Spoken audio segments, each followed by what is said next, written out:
Did the world have a first dawn?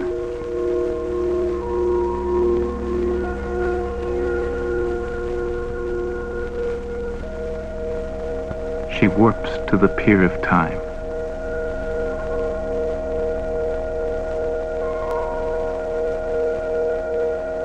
What chance was in the shaping? Earth valves.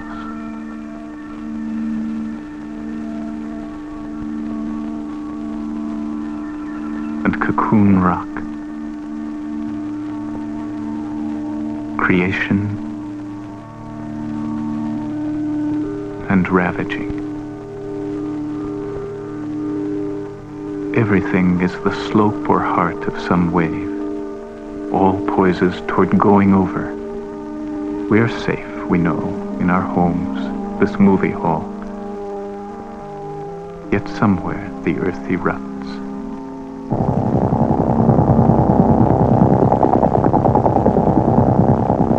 Pouring rock, flying viscous heat. Men will live in this.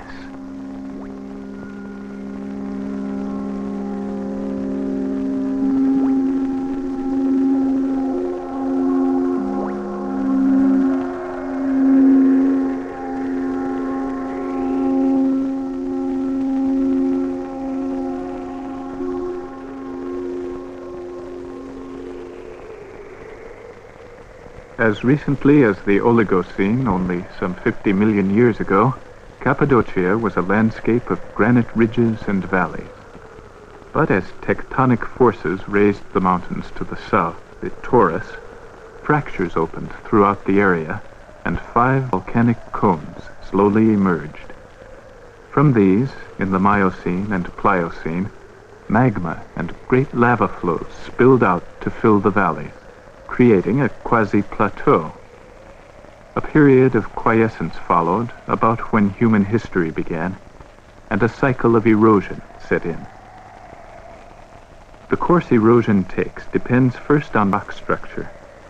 In Cappadocia, the upper layer is often compact, fine-grained, more resistant. Beneath will be pumice-like tuff that is looser and goes more quickly, while deeper still lie compact but medium-grained tufts cracked obliquely across the stratification. Upon this basic stuff, the weather works. Frost and rain seep down into the mass, and vertical cracks are formed. As these fissures deepen, the aeolian factor comes into play, and the thermoclastic, until individual cones appear. Bunched together at first, they are rapidly whittled into isolate towers, whose bases are then sapped by rainwash. But the towers can hold, as long as the protective cap is there. When that goes, nothing is left to prevent their leveling down.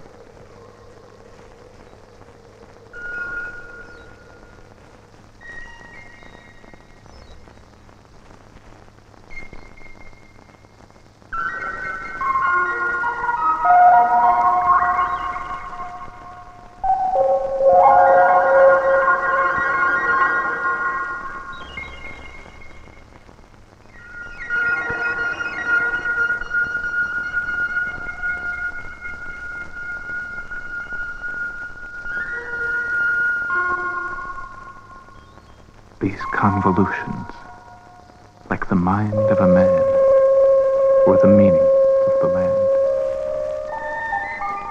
Surely the land has suffered. Floodens the wooing air, the wearing of water, the drag of sweet, eternal, wisping wind, and the flare, the dry, cracking flare. And always random. Systems of wind arose in the Balkans and Arabia, and nudged the plain. Nudged here, and where the stone was lightly softer, dust and loose dirt slid perhaps a foot. No eye could have told the demarcation.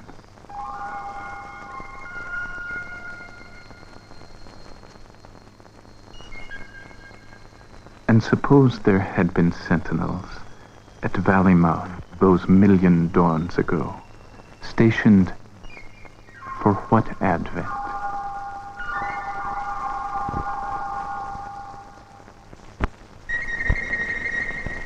The recorded history begins with Assyrian traders, followed by the Hittites. Under Suppiluliumas in the 14th century BC, the kingdom became an empire. But by 1200, when Troy to the west was being destroyed, the Hittite Empire had collapsed. For 4 centuries, Cappadocia lay open to repeated invasions by foreign armies. Then the Persians came, and 2 centuries later, Alexander.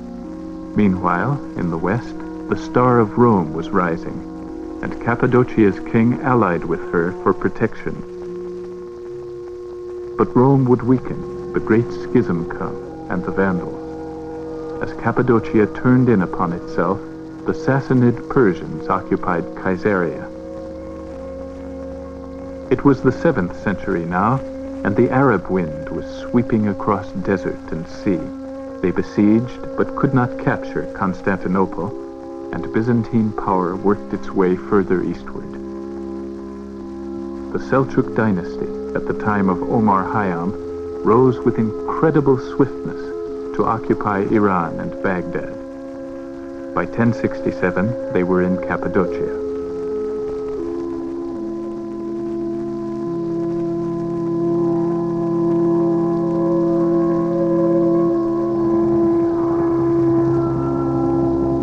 When a plant sends forth a root, sends forth the tip its root, a little soil stirs. The tip of the root is seeking not an outlet, not a window, but quiet interface. Later, there will be a flower, and the flower is the window. When man seeks anchoring, is it first his mind that stirs? From where does the stirring stem? What vast concatenations of sheer chance find pathway in this thrust? Is then what we call mind a snowballing of the random? We house the root, the body, but the seeking goes on. There is an assuagement needed, for the mind has suffered, is dark and pent, and seeks an outlet and refuging. The body's root found dwelling, but a home for the mind. It seeks among the ensigns of the world. Sky offers, but is printless. Home and a sign are needed, a sign to redeem the pain. With a sign, the wall becomes a window. In the sign that chances forth, man finds his flowering.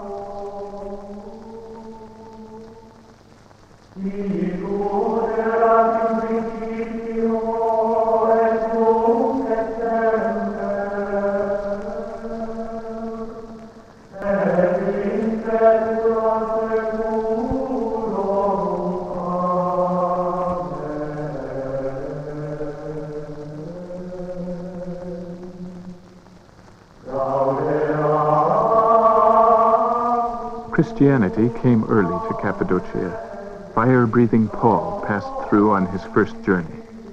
By the year 200, Caesarea was a diocese.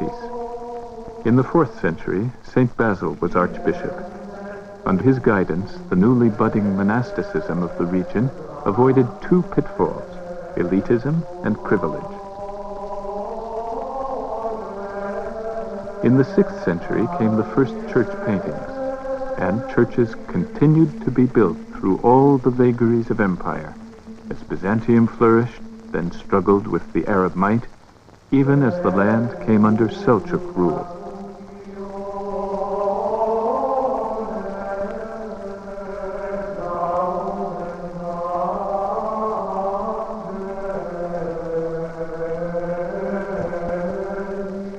The constructed churches are nearly all gone, but those that were hollowed out remain, though broken.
A voice. We chose these faces to watch us and image our hearts watching for all time. Who feared the gaze? What pull in the gaze drew hurt?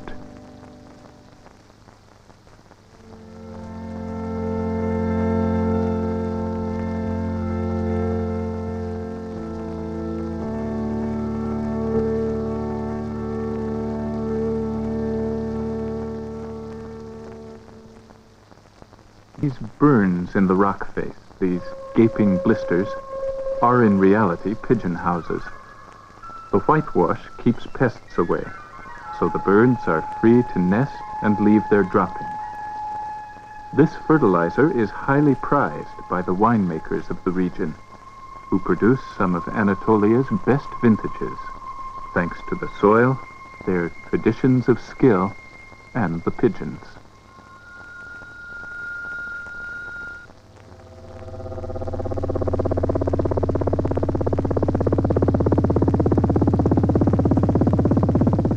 We are safe, we know, in our homes, this movie hall. But somewhere the earth shakes. It shrugs, settling more comfortably. And what was weakened, in the search for safety weakened, shears away.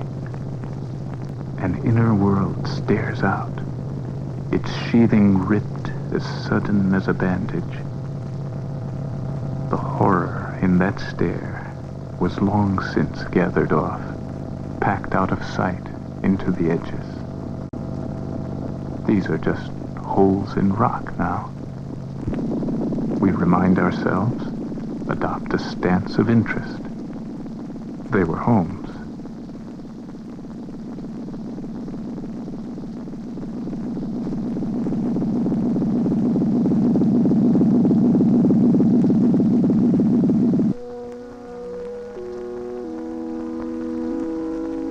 And there still are homes. Here's my place, a voice will say. And a bright idea proliferates.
We put forth our rootlets differently.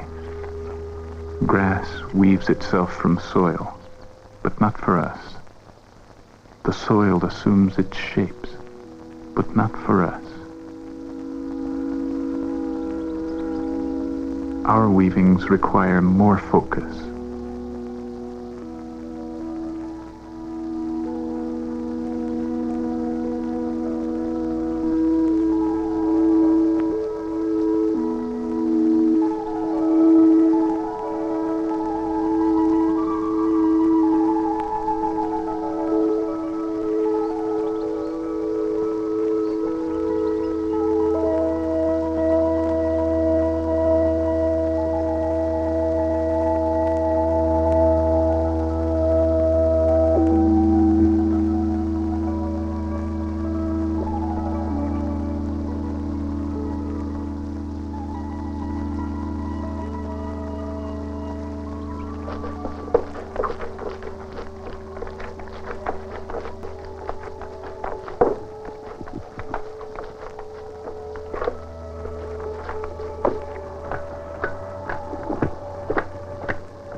And so there will be man-hours.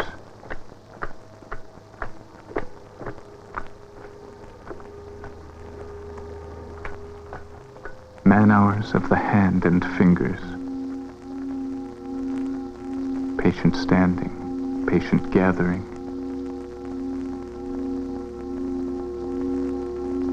Man-hours of the feet, the judging eye. Of the feet, the judging eye.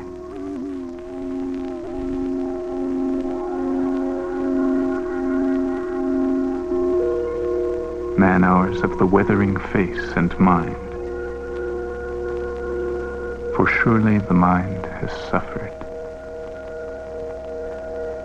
Rub of the friable land, the drying land's anointment, the stroke of true. You have endured me and been true.